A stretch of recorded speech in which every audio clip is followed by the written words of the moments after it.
News Meerpet murder కేసులో విస్తుపోయే సంచలన విషయాలు బయటపడుతున్నాయి. మాంసం ఎముకలు త్వరగా వేరేగా అయ్యేందుకు పొటాషియం హైడ్రాక్సైడ్ ను ఉపయోగించినట్లు పోలీసులు అనుమానిస్తున్నారు. బాత్రూంలో కూర్చొని శరీర భాగాలను ముక్కలు ముక్కలుగా చేసినట్లు పోలీసులు అంచనాకొచ్చారు. తర్వాత వాటిని వేడి నీటిలో ఉడికించినట్లు నిర్ధారణకొచ్చారు. ఇక మాధవి శరీరం నుంచి ఎముకలను వేరు చేసి వాటిని వేడి నీటిలో ఉడికించి ఆ తర్వాత వాటిని కాల్చి పొడి చేసినట్లు బాత్రూంలో ఫ్లష్ ద్వారా డ్రైనేజీలోకి పంపినట్లుగా పోలీసులు గుర్తించారు.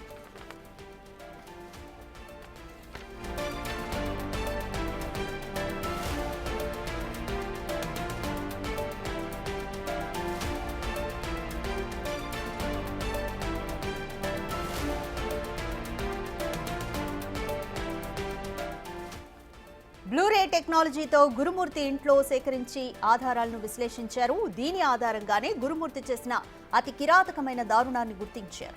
14వ తేదీ రాత్రి నుంచి 16వ తేదీ రాత్రి వరకు నిందితుడు గురుమూర్తి సెల్ ఫోన్ సిగ్నల్స్, కాల్స్ తో పాటు సీసీ కెమెరాల్లో రికార్డైన ఫుటేజ్ ను పోలీసులు సేకరించారు. గురుమూర్తి తన భార్యతో గొడవపడి ఆమెను హత్య చేసినట్లు నిర్ధారించారు. ఫోరెన్సిక్ ల్యాబ్ల సహకారం తీసుకుని మరింత లోతుగా విచారిస్తున్నారు పోలీసులు.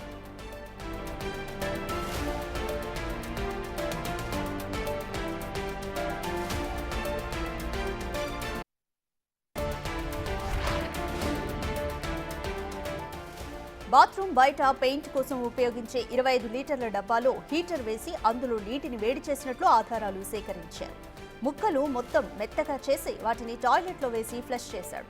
కాల్చిన ఎముకలను రోకలిపై వేసి దంచి ఆ తరువాత వాటిని పొడి చేసి టాయిలెట్ ద్వారా డ్రైనేజీలోకి పంపినట్లుగా పోలీసులు ఒక నిర్ధారణకొచ్చారు. ఈ ఘటనపై దేశంలోని ప్రధానమైన ఫోరెన్సిక్ ల్యాబ్ల నుంచి సహకారాన్ని తీసుకుని విచారిస్తున్నారు.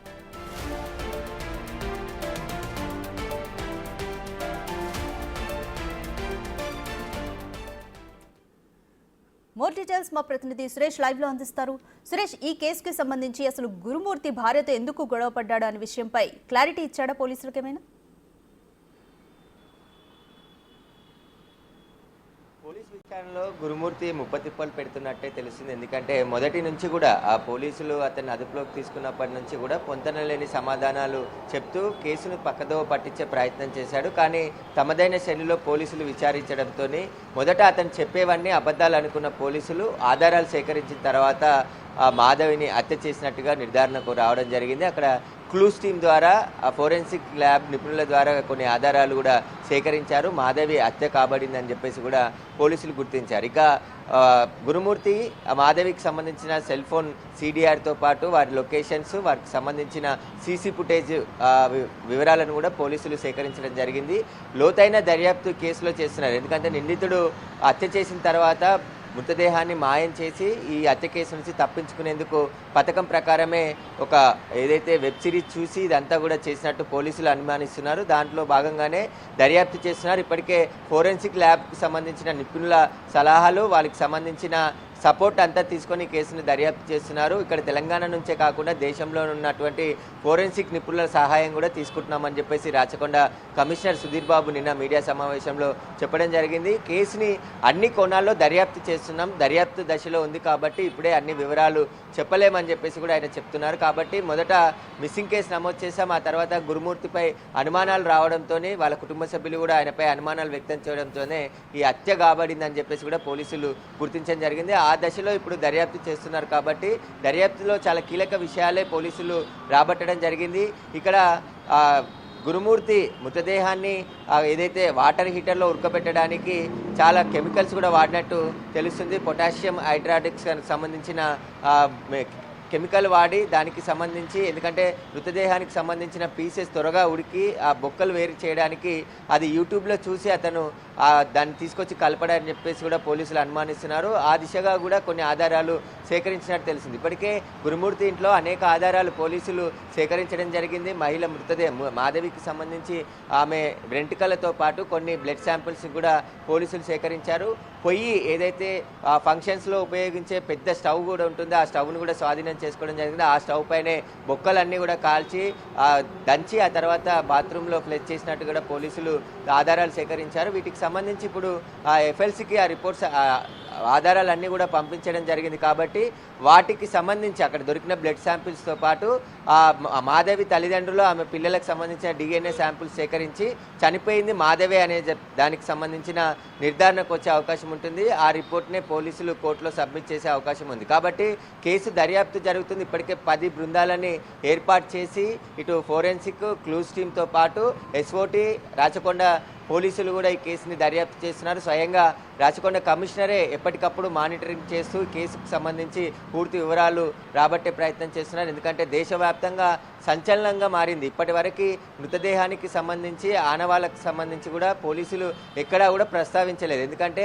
కేసులో నిందితుడికి శిక్ష పడే విధంగా అన్ని ఆధారాలు ఇటు సైంటిఫిక్ ఎవిడెన్స్తో పాటు ఎలక్ట్రానిక్స్ ఎవిడెన్స్ వీటన్నిటికి సంబంధించి క్లూస్ని సేకరిస్తున్నాం. కాబట్టి అన్ని వివరాలు పూర్తిగా సేకరించి దర్యాప్తు పూర్తయిన తర్వాతనే ఈ హత్య కేసుకు సంబంధించిన పూర్తి వివరాలు వెల్లడిస్తామని చెప్పేసి కూడా పోలీసులు చెప్తున్నారు. ఇక గురుమూర్తి భార్యను అత్యంత కిరాతకంగా చెప్పడానికి గల కారణాలపైన కూడా పోలీసులు ఆరా తీస్తున్నారు. ఆ గురుమూర్తి వేరే మహిళతో అక్రమ సంబంధం పెట్టుకొని ఆ మహిళని పెళ్లి చేసుకోవాలనే భార్యని తుదముట్టించేందుకు ఈ పథకం అంతా కూడా పడినట్టు తెలుస్తుంది. ముఖ్యంగా అత్తగారింటి దగ్గర ఇద్దరు ఒకే ఊరికి చెందిన వారు కావడంతో గతంలోనే గురుమూర్తి ద్వారా ఊర్లో గొడవ జరగడం, ఒక మహిళతో మా ఫోన్లో మాట్లాడి తరచూ మాట్లాడుతూ అక్కడ వివాదానికి తెరదిప్పడంతో గురుమూర్తికి సంబంధించి ఊర్లో గొడవ జరగడంతోనే మళ్ళీ ఇక్కడ హైదరాబాద్లో కూడా మళ్ళీ వచ్చి ఇక్కడ ఉంటున్నారు. ఊరికి వెళ్లేందుకు పూర్తిగా ఎందుకంటే అక్కడ అవమానం జరిగింది కాబట్టి అక్కడికి వెళ్ళలేకపోతున్నానని చెప్పేసి గొడవ పడడం, ఇటు భార్య భర్తలు కూడా గత కొద్ది రోజుల నుంచి కూడా గొడవ పడుతున్నట్టుగా పోలీసులు అనుమానిస్తున్నారు. ఆ గొడవ నేపథ్యంలోనే గురుమూర్తి భార్యను అత్యంత దారుణంగా హత్య చేసినట్టు కూడా పోలీసులు అనుమానిస్తున్నారు. కాబట్టి వీటన్నిటికీ సంబంధించి పోలీసులు దర్యాప్తు చేస్తున్నారు. ఇటు గురుమూర్తికి సంబంధించిన సెల్ ఫోన్ కాల్ డేటాకి వివరాలు సేకరించింది. ఇటు మాధవికి సంబంధించిన సెల్ ఫోన్ కాల్ డేటాను కూడా సేకరించారు. అసలు హత్య జరిగిన 2-3 రోజుల ముందు గురుమూర్తి ఎవరితో మాట్లాడారు, గురుమూర్తి ఒక్కడే హత్య చేశాడా లేదంటే అతనికి బయట నుండి ఎవరైనా సహాయం చేశారనే దానిపై కూడా పోలీసులు ఫోకస్ పెట్టడం జరిగింది. ఈ కేసుని అన్ని కోణాల్లో దర్యాప్తు చేస్తున్నాం. దర్యాప్తు పూర్తయిన తర్వాతే పూర్తి వివరాలు వెల్లడిస్తామని చెప్పేసి కూడా పోలీసులు చెప్పారు. దగ్గర ఉన్న టెక్నాలజీ ద్వారా ఆధారాలు సేకరించారు. నిందితుడికి ఎలక్ట్రానిక్స్ ఎవిడెన్స్ ద్వారా కూడా శిక్ష పడేందుకు అవకాశాలు ఉన్నాయి. కాబట్టి ఆ దిశగా పోలీసులు దర్యాప్తు చేస్తున్నారు. కొంచెం ఊరటనే చెప్పుకోవచ్చు. ఎందుకంటే పోలీసులకు ఎలక్ట్రానిక్ BNS యాక్ట్లో ఎలక్ట్రానిక్స్ ఎవిడెన్స్ కూడా ఆధారంగా తీసుకొని శిక్షలు ఖరారు చేయొచ్చు అని చెప్పేసి కూడా చట్టం ఉంది. కాబట్టి ఖచ్చితంగా ఈ ఎలక్ట్రానిక్ ఎవిడెన్స్తో పాటు క్లూస్ టీమ్ సేకరించిన ఆధారాలు కూడా ఈ కేసుకి బలం చేకూర్చే విధంగా ఉన్నాయి. వీటన్నిటిని కోర్టులో పకడ్బందీగా ఛార్జ్షీట్ రూపంలో దాఖలు చేసిన తర్వాత, విచారణ ముగిసిన తర్వాత ఛార్జ్షీట్ వేసి ఇవన్నీ వివరాలన్నీ కూడా సేకరించిన ఆధారాలు ఎవిడెన్స్ని అంతా కూడా కోర్టు ముందు ఉంచి నిందితుడికి కఠినంగా శిక్ష పడేందుకే పోలీసుల ప్రయత్నం చేస్తున్నారు. ఎందుకంటే పూర్తి ఆధారాలు సేకరించకుండా అరెస్ట్ చేసి రిమాండ్ చేస్తే ఖచ్చితంగా నిందితుడికి తప్పించుకునే అవకాశం ఉంటుంది. కాబట్టి దీనికి సంబంధించిన అన్ని ఆధారాలు పకడ్బందీగా సేకరించిన తర్వాతే గురుమూర్తిని అరెస్ట్ చేసి రిమాండ్కి తరలించే అవకాశం కూడా కనబడుతుంది. ఆ దిశగా పోలీసులు అయితే దర్యాప్తు చేస్తున్నారు. రేపు కేసుపై ఒక స్పష్టత వచ్చే అవకాశం ఉంటుంది. పోలీసులు కూడా ప్రెస్ మీట్ పెట్టి పూర్తి వివరాలు కూడా వెల్లడించే అవకాశాలు కనబడుతున్నాయి. ఎందుకంటే ఇప్పటికే గురుమూర్తి కుటుంబ సభ్యులను, మాధవి కుటుంబ సభ్యులను కూడా పోలీసులు విచారించారు. అసలు ఎలాంటి గొడవలు జరిగేవి, ఈ హత్య గల కారణాలు ఏంటి, ఎప్పుడు వీరు 5 సంవత్సరాల నుంచి జిల్లాలగూడలో ఉంటున్నారు కానీ ఊరికి ఎప్పుడు వచ్చారు, అంతకుముందు ఊర్లో ఉన్న గొడవలు ఏంటి, వాటన్నిటికి సంబంధించిన వివరాలన్నీ కూడా పోలీసులు సేకరించారు. కాబట్టి పూర్తి విచారణ తర్వాత అసలు ఈ కేసులో ఏం జరిగింది, భార్యను అత్యంత కిరాతకంగా ఎందుకు చంపాడు, చంపిన తర్వాత మృతదేహాన్ని మాయం చేయాలని ఎలా ప్లాన్ చేశాడు, వీటన్నిటికి సంబంధించిన వివరాలు కూడా పోలీసులు ప్రెస్ మీట్లో వెల్లడిస్తామని చెప్పేసి కూడా చెప్తున్నారు. Thank you Suresh.